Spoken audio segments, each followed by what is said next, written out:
Hello, people from the internet. Today I wanted to discuss with you the. I thought it was a good moment given that I've just finished the first EP of Flat Society to discuss, to make a little stop and recount of what have been done so far and what will be the future of the channel. In a way, the time you need for a musician, you can say it's not. It can be minutes and hours, like for every living creature, but also albums is another our own unit of measure or tours. So with the first EP under my belt, I wanted to tell you a bit more about me and my channel and what my intentions were when I created this thing.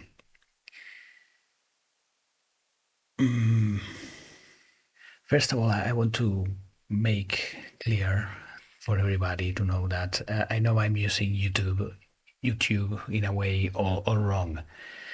YouTube is mainly you can use YouTube in a lot of ways, but mainly in my view for entertainment purposes, YouTube is mostly for derivative content. It's low effort and perhaps also low quality kind of entertainment based on entertainment tokens that everybody knows and can recognize, and therefore it's like the mental connections are already made, and it's easier for them to gain traction because of the brand recognition, and for people it's the easy way out, so to speak, for entertainment. So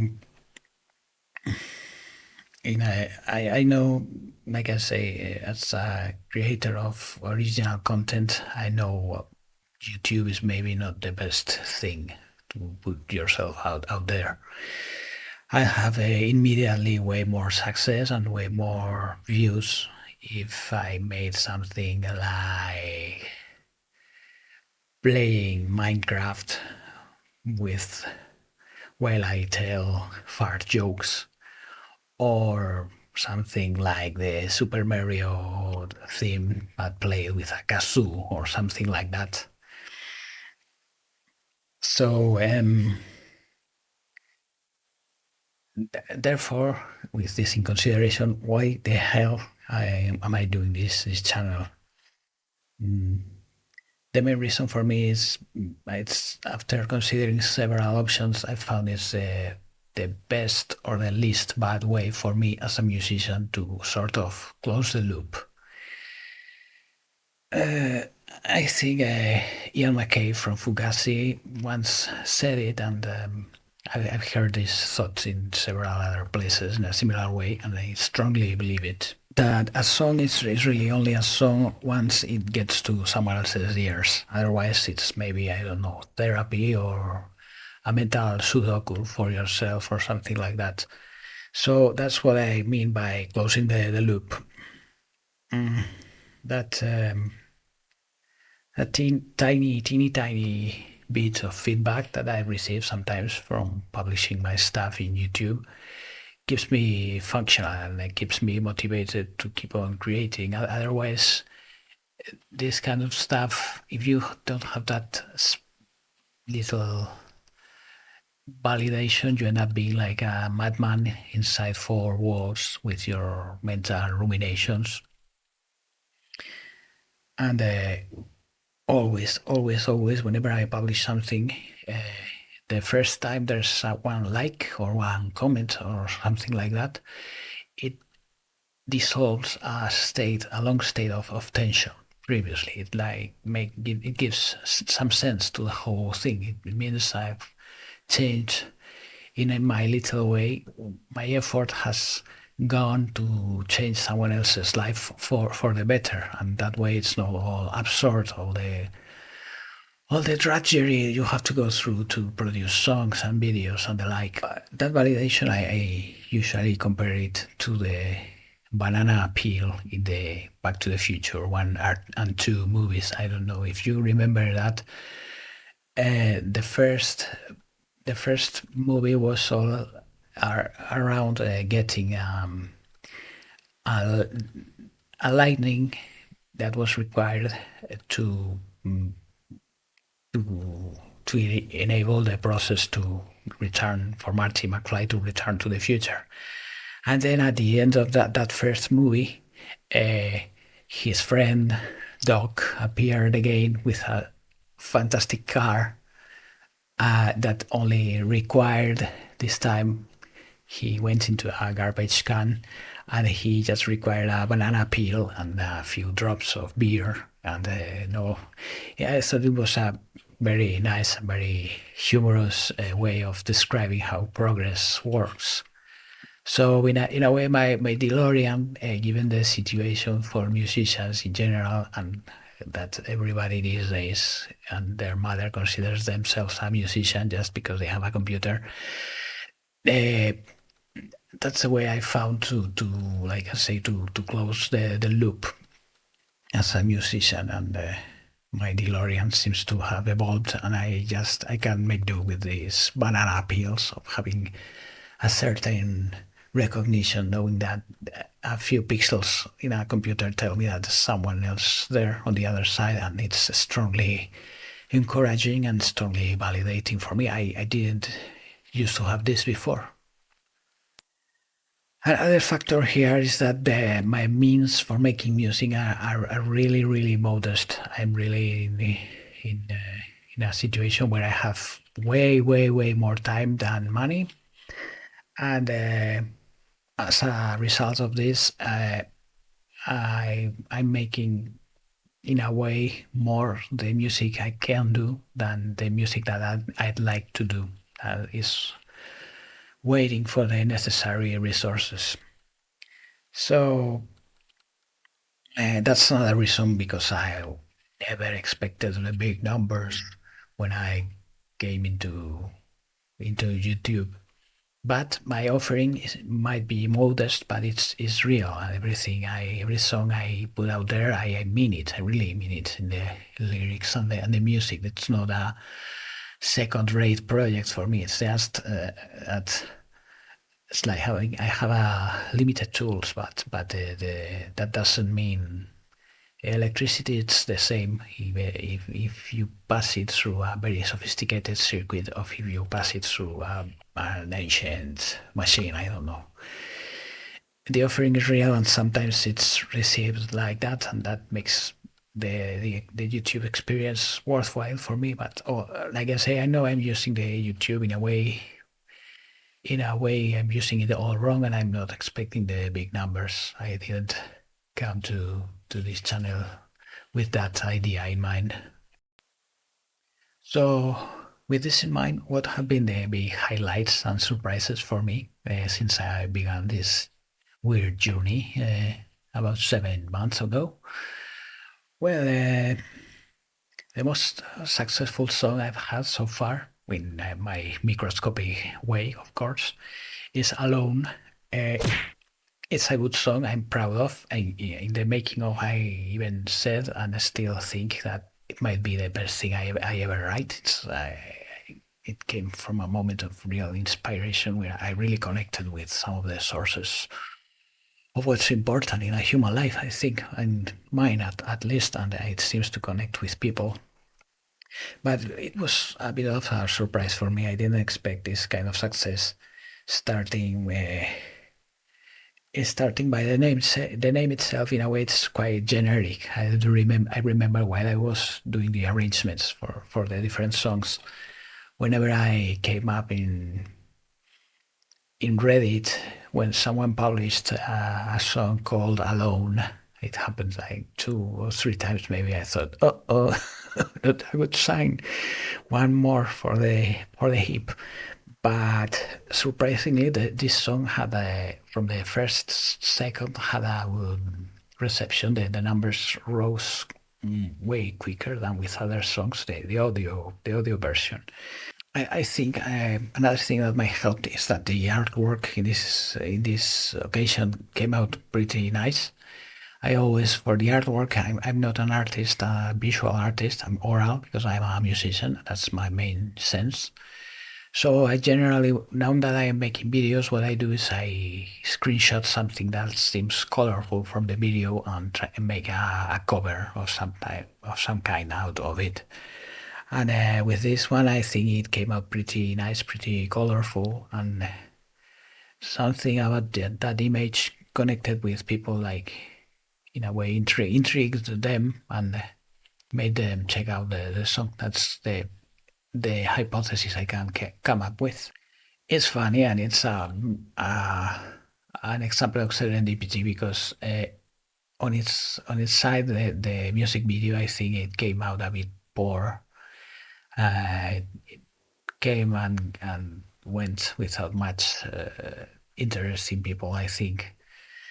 But it's a bit poor in parts. Perhaps the video, it was done in some awful conditions, and the takes of myself, the video images are not very good.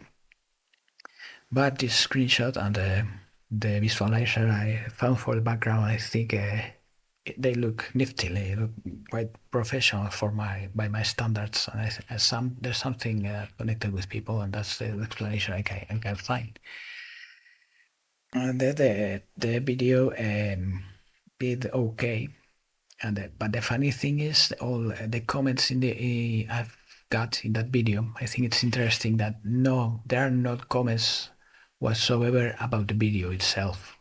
Some other times there have been some of them, but the comments are all referred to the song in very praiseworthy terms. So I'm happy with how the song came out, and maybe people just use music videos as a way to consume music. What do you do with your eyes in the meantime while you're using music? Well, there's a music video. I'm not ashamed of that music video either. Particularly for me, it's part of my history and my learning experience, and I like it. I I like the way I connected the music to certain images, but I would have needed more resources. I was kind of homeless or precariously homed while I was doing that video. I mean, it was a difficult moment for me. So alone, it was a surprise, and I also find, and it's happened other times, that the making of generally is quite ignored, and I'm not expecting much of those videos. But this time there seems to be like a halo effect when a music or a video has some success, the making of also has a better share of the viewers. I guess it makes sense. I don't know. YouTube is like a black box. You never know why things happen, because on one hand you have how masses act, and on the other you have how the algorithm, the mysterious and ever-changing algorithm, works, and we'll never know what's that like. So you're always guessing and making hypotheses. In any case, something in that song connected with people, and I think maybe it's simply because there's a lot of loneliness in this world. There's people. It's the paradox of this world where we're so connected, and yet we're so lonely, and people doesn't have roots, and then people's committing suicide left and right. Nobody speak about that. It's like a hidden pandemic. So I mean, I'm happy the song in itself, if you remember, it's about my personal history, a moment where I felt very alone. But I think if it can help somebody else, for me, what else? What more satisfaction can someone expect? Yeah. And then on the other hand, the song that has done worst, the Ugly Duckling, would be Temple of Night. It's quiet here. I think this has mostly to do with simple technical problems. When I published the audio version, I got some feedback about the mix, and I decided to redo the whole thing.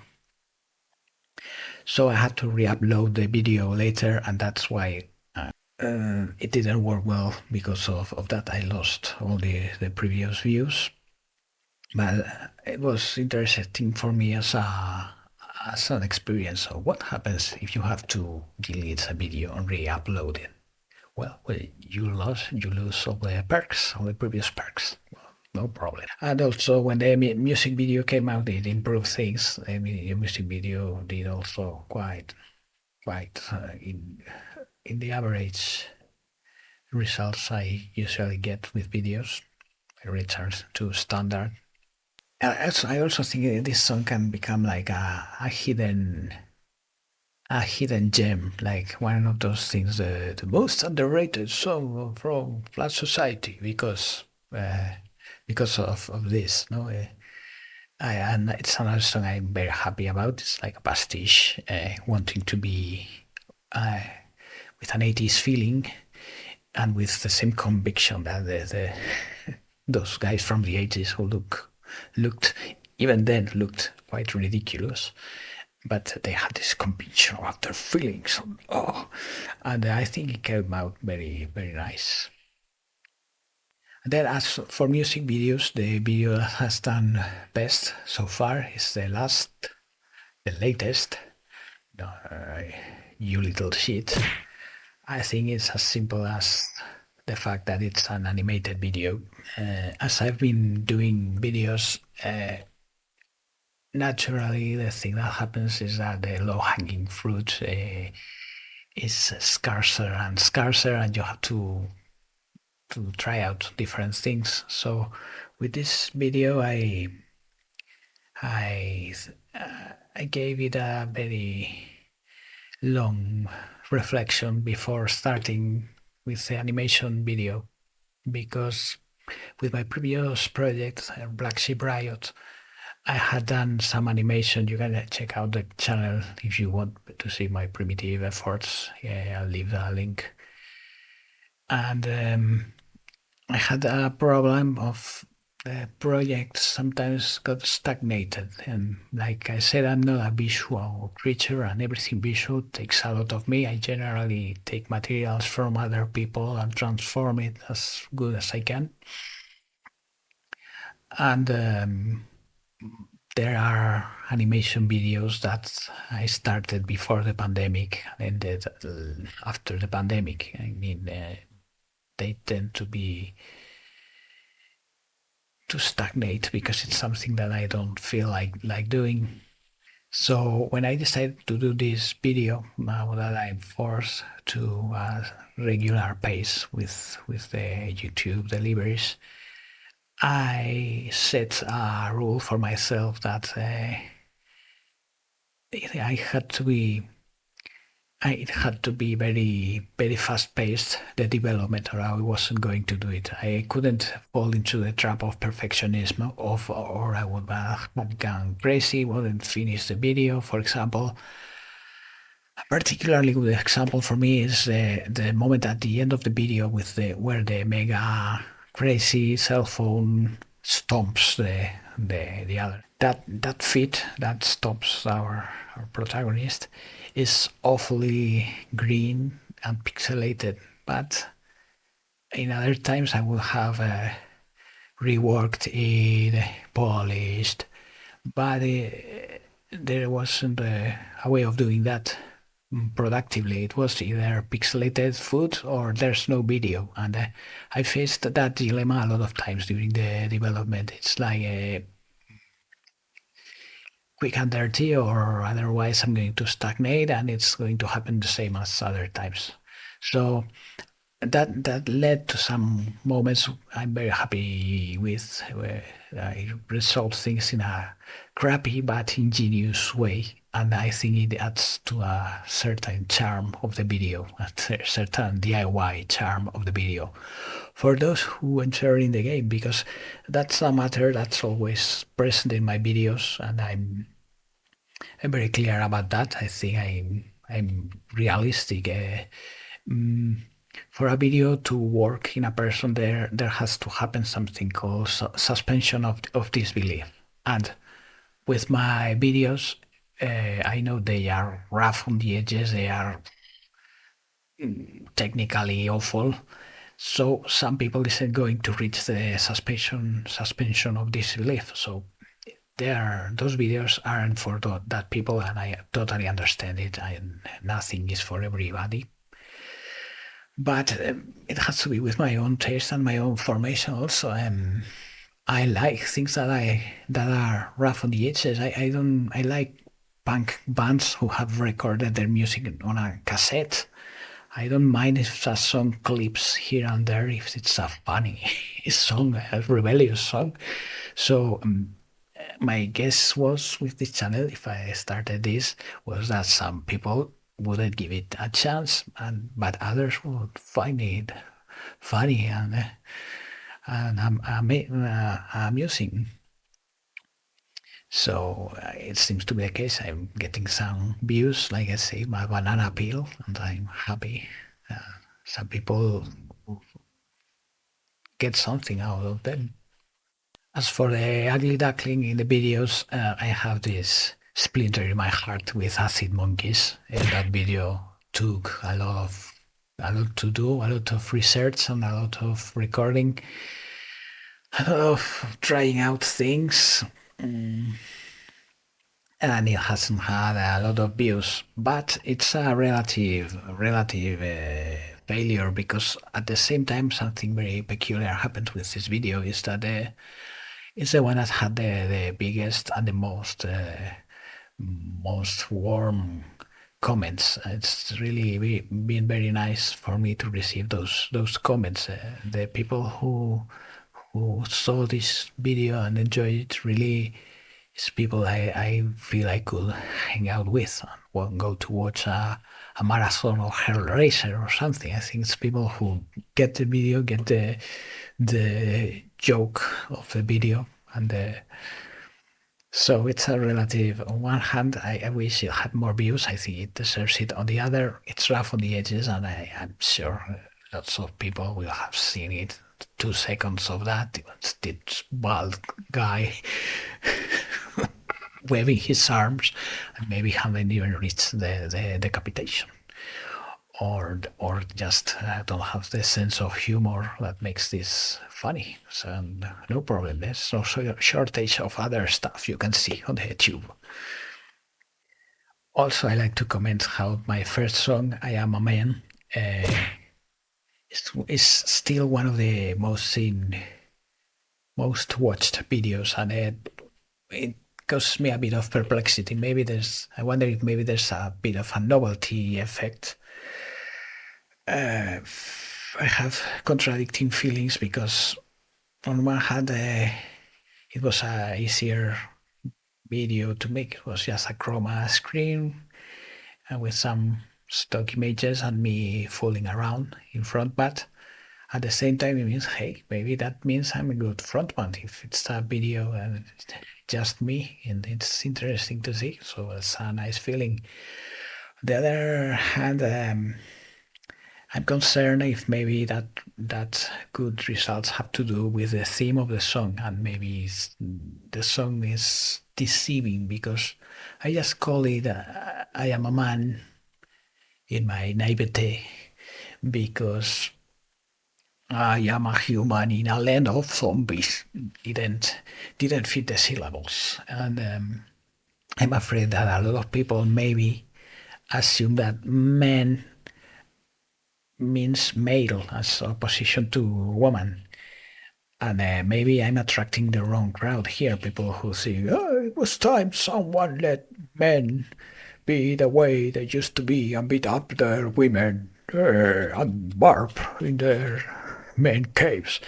It isn't totally the case. And also, if people get lured by this title, are going to be let down by the song, because it's not about that. So this kind of accidents happen. This is another learning experience that I've taken with YouTube in several occasions. Another case of this possible mass effect that I wasn't aware of before I started the channel, and it's a force to be dealt with, came with my podcast about the so-called Pantera reunion. Um, what happened with that podcast is that the quality was awful. The recording was awful. I was totally inarticulate with it was poorly edited. So I published it a bit incognito, like I'm publishing this because of I want to keep a weekly pulse, but it's not something I'm going to try to push a lot. Well, to my surprise, in a couple of days, with zero promotion, I normally promote the music videos. I promote them in Reddit and some places more. This one I promoted it nowhere. I just forgot about it and went to the next thing. And in a couple of days, it reached rose from 0 to 26 views, which is pretty nice by my standards. And having done zero promotions, here I saw clearly, but I didn't know it was so strong. It could be so strong. The effect of the name, in YouTube. No, this way of working of YouTube with derivative contents. It's like you put a certain name and then you're directly attracting people to that content, which is, I guess, people will be masters in doing that, but I don't like that kind of derivative content in general. I'm more into producing original content. And also, I think the world needs to. This year, 2024, the world needs its original content, talking about here and now, like those other creators did in their moment. And really, I'm not saying this like it's not systematically a criticism of YouTube, because as a consumer of entertainment, I often can fall on the trodden path too. I know what's that. Sometimes you don't have the brain power for quality entertainment, and you fall in that the name the synapses are already created in your brain by repetition.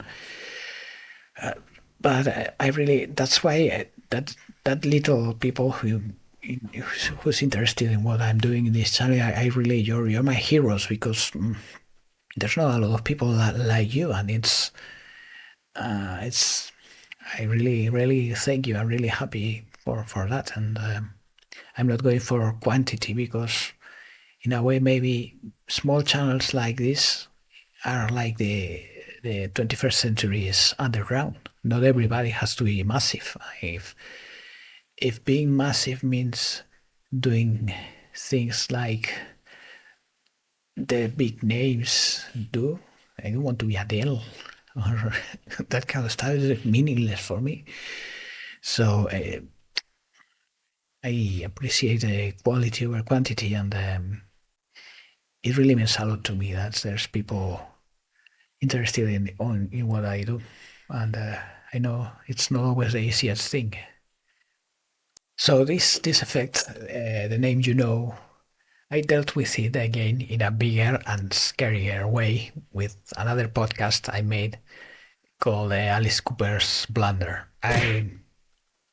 Regrettably for me, is up to date the video that has had the most views, and it's for the wrong reasons totally. And it also, the way it worked also was in a short burst, like the Pantera, from one day to the other, a behavior very different to my original content videos, which are generally drip. The Alice Cooper video in 2 days, I think, went from 0 to 199 views. And I think it was for the wrong reasons, for the name factor and the gossip factor. This video, besides mentioning Alice Cooper, the brand you recognize and want to know more about, was about the controversial topic of the jour. Du jour. So the weird infected debate about the gender thing that I didn't even weigh on the video. I just said that it was a shame that the summary of the podcast, so that you don't need to listen to it, is that it was a shame that all that energy he put in those declarations, where he seemed to be very, very lively about the theme, it was a shame that all that energy hadn't used instead on his latest album, which I didn't like very much. That was the summarized version of the podcast. And really, when I published it, I was scared. I thought I was pushing the envelope that could get myself in trouble and get trolled by the mob. And I was also sort of afraid of maybe endangering in some way Alice Cooper's career, because I love the guy who does it, no? Who does the gender trolls, I guess, who don't like him or don't care about music or about culture. But no, nothing happened. Just I saw that this kind of rise of views is not interesting for me, because you attract the wrong crowd. It was and the wrong energy. And I'm not saying I want to future proof this video for the future. So I'm not saying I'll never try to piggyback on some subject of the moment if I see I can say something interesting about it, or I think my point of view has something interesting. But there's always a danger of gossip and the impunity with which people act in social media makes things very, very dangerous and very hard to push intelligent thought of some kind. So I think I'm going to do less and less podcasts, because unless they have this controversial factor and this gossip factor that many other peoples are masters at this, they generally get ignored, and I really don't enjoy doing the podcasts by themselves. But it was an interesting experiment too. These podcasts were born as part of the ancillary material that you have to create to like a side dish for the content. I'm following a system that I'll speak more in the future perhaps, where you create a pulse of one video per week. Mm. And creating like a song cycle of one song every 6 weeks, so with constancy. In this ancillary material, I'm still trying things. The podcasts were one of them. Um, so far, the worst result for me have been the lyric videos, because I don't enjoy doing them, and I think it shows they are currently pretty bad. I'm doing my best. They are slowly improving, I think. And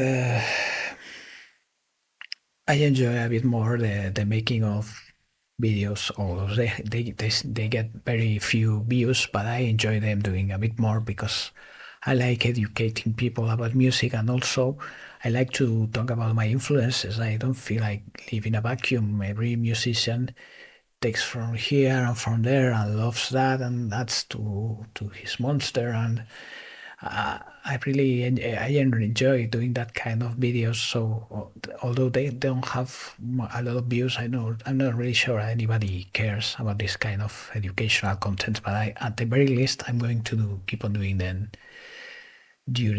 for the second EP.